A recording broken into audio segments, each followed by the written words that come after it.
It's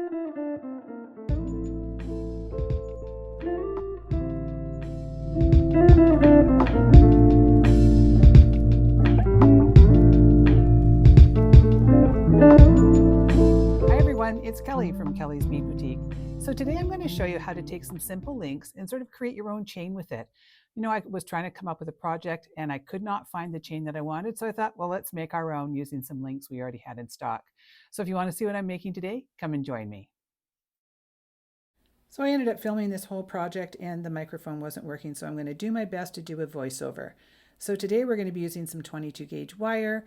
I have some of our CH819 chain, which is one of my favorites. I also have a little pendant, and I have these connectors that we're going to create our own chain with. You know, sometimes we don't have what we want, so we just use what we have, and I'm really happy with the outcome on this one. I also have a lobster clasp. I'm going to be using a closed ring, some jump rings, and some 6mm beads. So I'm going to cut a little bit of wire, about 3 to 4 inches. So I'm going to take my cutters and just trim that off. And now I am going to take my chain nose pliers and I'm going to go about halfway down and then up just a little bit. I sort of pretend that my bead is in the middle. And then I'm going to use my thumb and I'm going to press that wire sharply against the tool, sort of bending it back into a 90 degrees. Then I'm going to take my round nose pliers, come in on the top, take that wire, and I want to form it around the tool. I don't want to just pull the wire up. I'm going to push it around that tool, and then I take my thumb and push down, open up my pliers, rotate them so they're parallel to the table, and then pull that little tail to the back. Then I just have a little look at it and make sure that it's all lined up nice and neat. I want it to sort of be upright like a stop sign sort of thing. I don't want to have anything sort of tipping over. Then I'm going to take that little end and I'm going to pop it into the end of one of the connectors. And I am going to turn that so that the long piece is off to the left and the short piece is to the back. And then I'm going to just wrap it up. And I find that this wire is really soft, so I can just wrap it nice and neatly with my fingers. And I'm going to do 3 times, and then I'm going to end in the back. I do want that wire ending in the back, and then I'm going to take my cutters and I'm going to trim that off. So I make sure I'm using the flush side, and then I trim that off. Now I'm going to look at it and make sure there's no burrs, and I think I can see a little burr there. So I'm going to come in with my pliers and just give that a little push down. And it's really hard doing a voiceover because I don't know what I was saying at that moment. All right, so now we're going to be putting on our bead. And then I just want to take my chain nose pliers and put them just at the top of the bead, and then I'm going to make another wrapped loop. And I don't know what I was blathering on about there, so it's really hard to sync these up. But you know, I think we'll make this work because I really did not want to make this project for a 3rd time. So again, we're just going to take our pliers towards the end, and then I'm going to take my thumb and I'm going to press that back, and I'm going to come in with my round nose pliers, and I'm going to pull that wire up and over and around that tool, making sure to mold it around, and I'm going to just make sure it's nice and even, and I'm going to take another connector and pop it on that end. Always make sure you add your connectors and things like that before you start your wrapped loops. Come in with my pliers so I can get a good grip on that, and I want to pull that around with my fingers. Now if you're finding that you can't do that, you can always grab the wire with the end of your bent chain nose pliers and pull that around, because sometimes we don't have the strength in our fingers, and also by using your tools it will help have a little bit of a neater effect. I can manage okay, but you know, I want to give you options. So then we're going to come in and we're going to give that a nice little trim again. So I just want to have another look and make sure there is no burr there, and come in with my pliers and push that burr down a little bit more. All right, so now we have our first little channel that we've made, and this is also the time that I take my pliers and I just kind of adjust the way that the wires are laying. Like maybe they're a little tipped up or a little crooked or a little bent. So come in with your pliers and make everything look nice and neat. And that's the nice thing about creating jewelry, is that we can do that while we are creating. We don't want anything kind of bent and crooked because then it won't lay nicely. So now I'm just repeating the same thing over again. I'm bending my wire, going up and over my tool, rotating and pulling that to the back, getting a nice little loop, and then I'm going through the end of one of the connectors that I've already made, and I'm going to wrap that up, and then I'm going to add my bead and repeat. So you're going to get really good at your wrapped loops on this project. So this is, if it's something that you struggle with, this is a great project to keep trying, because all you're going to kill is a little bit of wire. So, this is a perfect project to try that with. So again, I've just put my first side on, and then I am just getting that little burr. It's hiding behind a recording sign on here, so I can't tell what I'm doing. So I'm just kind of making this up as I go along. So now I'm adding a bead, and I'm repeating this again. So we're not going to be doing this for the whole project because I did edit a bit out. So I'm just trying to get you to the next stage. So I'm just doing the same thing over and over again until I create this little bit of a channel. So, once I have sort of explained how to make a wrapped loop, it is the same thing over and over again. So it is very odd trying to match up your voice to something that you can't see that you're doing. So I don't know how people do this all the time, but, I think I'm managing okay. Tell me in the comments below, is this crazy? Because it's a little weird to do. All right, so you can see that I'm just kind of, again, making sure everything looks nice and neat and orderly.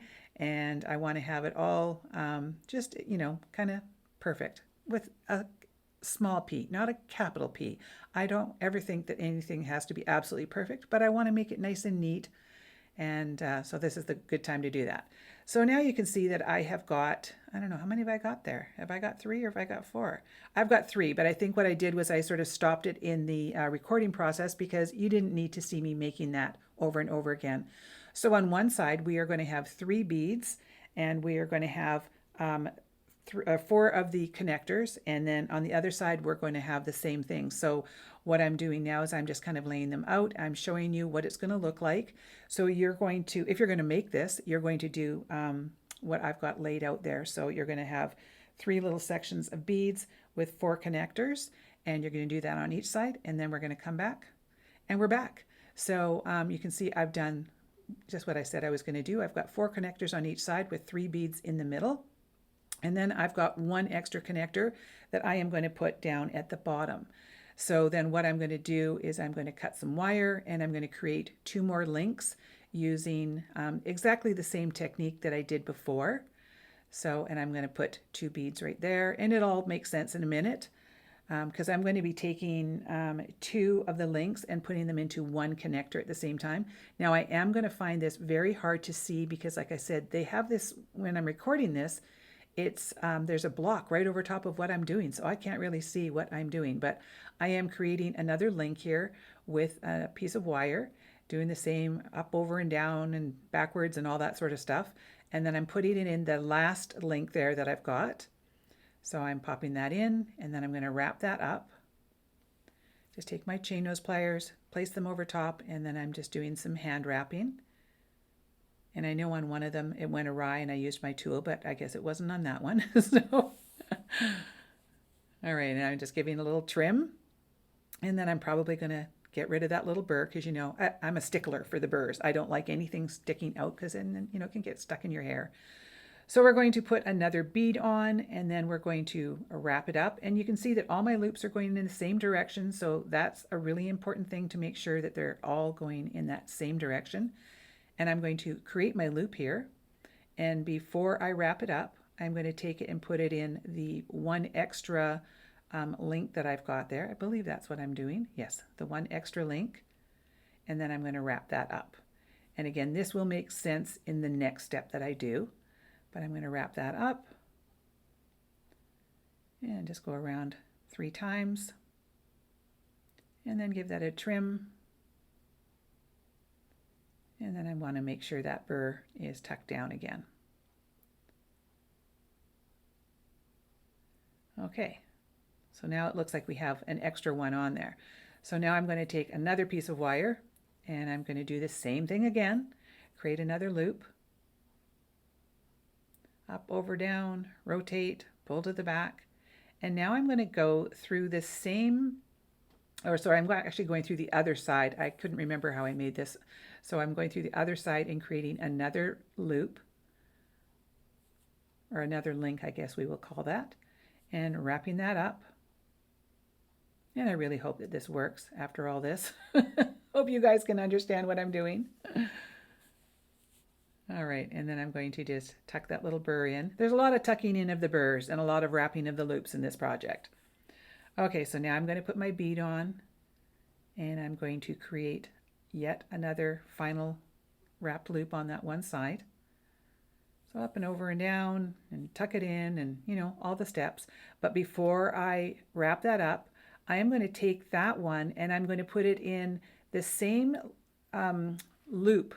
So you can see I'm putting 2 in on one end, if that makes any sense. So it'll make a bit more sense once it's all done there. But I'm putting 2 in on the one final connector that I've got because I wanted it to kind of hang down like a little bit of a V necklace. So I'm going to make sure that I don't put it through the other loop, that I am keeping it nice and free. So make sure that you're watching where you put it. And I'm going to give that a little trim. And then I am going to just tuck that burr down. And then I can't remember if I show you anything different. Oh, I remember in this part I cut my wire a little bit too long, so I had to go back in and trim it and try to do it underneath the camera, which is not always easy when you get in these bizarre angles. Okay, so now you can see that I've got my original channels that I made, and then I've taken those last 2 beads and they are together in one of the connectors there. So it starts to create that V, which is really sort of appealing when you're making necklaces. It has a really nice drape. So now I've got a little pendant, but I didn't want to just attach it, so I thought let's just create something a little different. I wanted another way to sort of show off some wire. And hopefully I can do this again because I cannot see what I'm doing, but you know, I think I'm doing okay. I'm patting myself on the back here because I think I'm doing okay.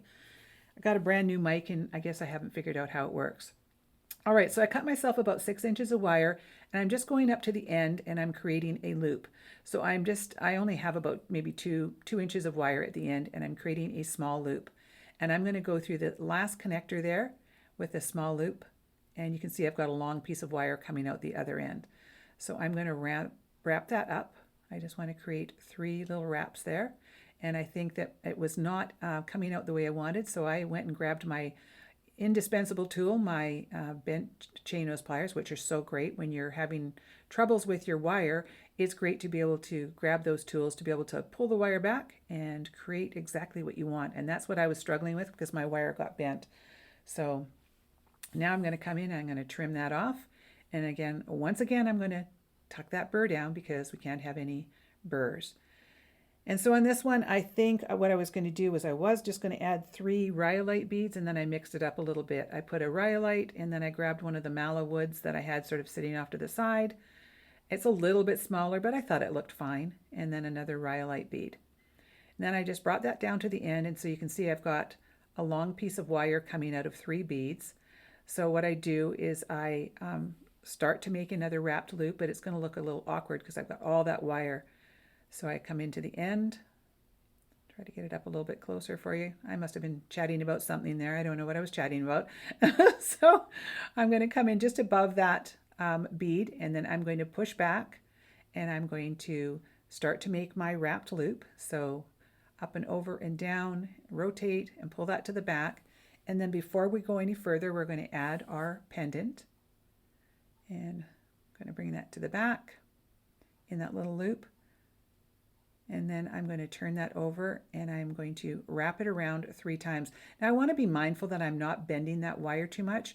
We want to keep our wire as straight as possible because we're going to be using that wire as a decorative feature. So I went around 3 times, and then you can see that I'm wrapping it up and over the bead. And I like to sort of stop it at that point and grab it with my hand. I find it a little bit easier. And then I'm going to bring it up and over and around, and I'm going in between the beads and then up and over and around. And you can reposition it a little bit. My first one didn't go exactly where I wanted it, so I sort of stopped and I just positioned it where I wanted it.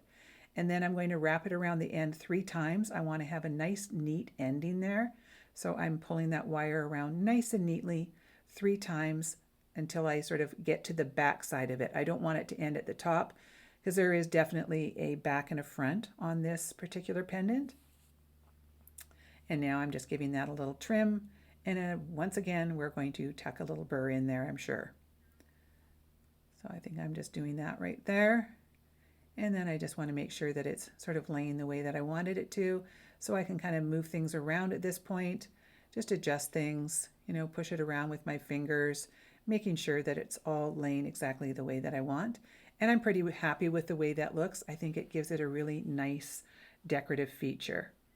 So now we're going to add some chain. Now the average woman wears somewhere between a 15, 16 inch necklace to, a 20-inch necklace or above. It depends on what size you are or what size the necklace needs to be for the person you're giving it to.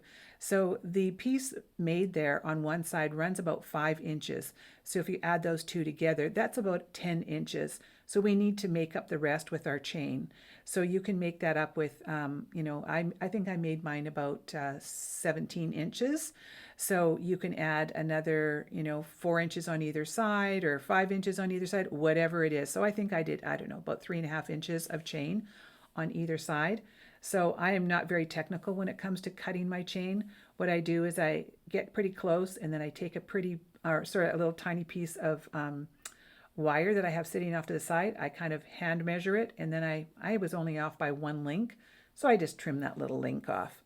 It's just kind of the way that I have found. Instead of trying to lay your chain on the table and line it all up, you'll never get it to match up. So I just use a little piece of wire to line those up. So now I'm opening up a jump ring, and I like to use my chain nose pliers in my right hand, and then my bent chain nose across, I sort of turn them over, and then I can open that up nice and easily. I'm going to go into the end of one of the connectors, and then I'm going to add my piece of chain on there.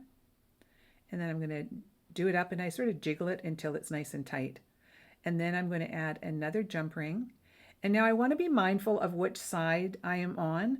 I was going to add my lobster clasp on this side, but then I looked at it and I would be on the wrong side. I'm right-handed, and because there is a front and a back to this necklace, it won't matter if it swings around, but I want to make sure that my lobster clasp was in my right hand.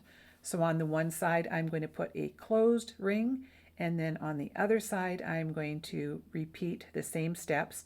I'm going to open my jump rings, and then I'm going to add a lobster clasp and my chain and all that sort of stuff. So I find that's a really good thing to remember, is that most people are right-handed.